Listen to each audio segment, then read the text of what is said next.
Basic lang, punta ka lang sa Play Store, search mo lang GoTime. At pagka-search mo ng GoTime, basically, i-install mo lang siya. After ma-install, i-open mo lang. Tapos, i-X mo lang ito kapag lumabas. Tapos, click open an account. Then, yan, click mo lang yan. Tapos, tap. Okay, then, make sure na na-tap mo to. Then, continue. Ilagay mo lang yung cellphone number mo na talagang ginagamit mo.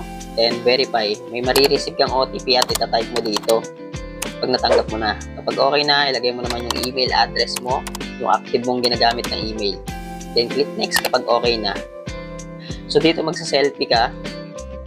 So, basically, dito sa screen record natin, hindi napakita kung paano ako nag-selfie. Pero madali lang naman yan.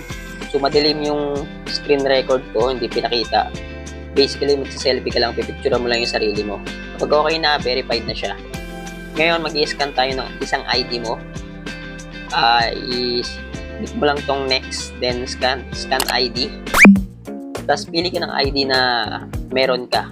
So, in this example, gagamitin natin na national ID. Tapos, itapat mo lang yung harapan ng ID at automatic siyang may scan. Then, after nyan, yung likod naman. So, same lang. Then, kapag okay na, yan, yes, upload and scan. Yan. Tapos, hintayin mo lang. Then, uploaded na yung ID mo. Tapos, i-double check mo lang kung tama yung naka-indicate galing sa ID mo. So, itong nakasulat dito. Pag okay na, click yes. At lagay mo lang yung place of birth mo. Yan. Pag okay na yung place of birth, click next. At pilapan mo lang yung address. Yan. Kompletuhin mo lang yung mga details sa mga address mo.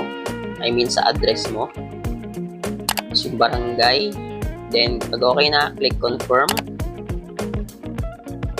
Tapos, click mo yung pinakadulo. At dito, tell us what you do. Pilapan mo lang yung mga sinasabi dito. Then, pag okay na, click next. Yan, after mong i-click yon, gagawa ka na ng username mo. Kapag okay na yung username mo, click next. At gagawa ka na ng passcode mo. Pag tuwing maglalagin ka. At i-confirm mo lang yung ginawa mong passcode. Then, okay na siya. Hintayin mo lang. And then, okay na siya. Got it. Click mo lang yan. Then, pwede ka na mag-login. Yun. So, ito na yung account mo. I-click mo lang tong yes. Tapos, mag-ano ka lang, explore mo lang tong GoTime account mo. So, pag sinipag tayo, baka gumawa tayo ng part 2 video about GoTime. I-explore naman natin yung loob ng GoTime account mo. Papakita natin sa'yo step by step para maging madali sa'yo yung pag-navigate ng paggamit ng GoTime account. Don't forget to like and share this video at mag-subscribe ka na rin. See you on the next video.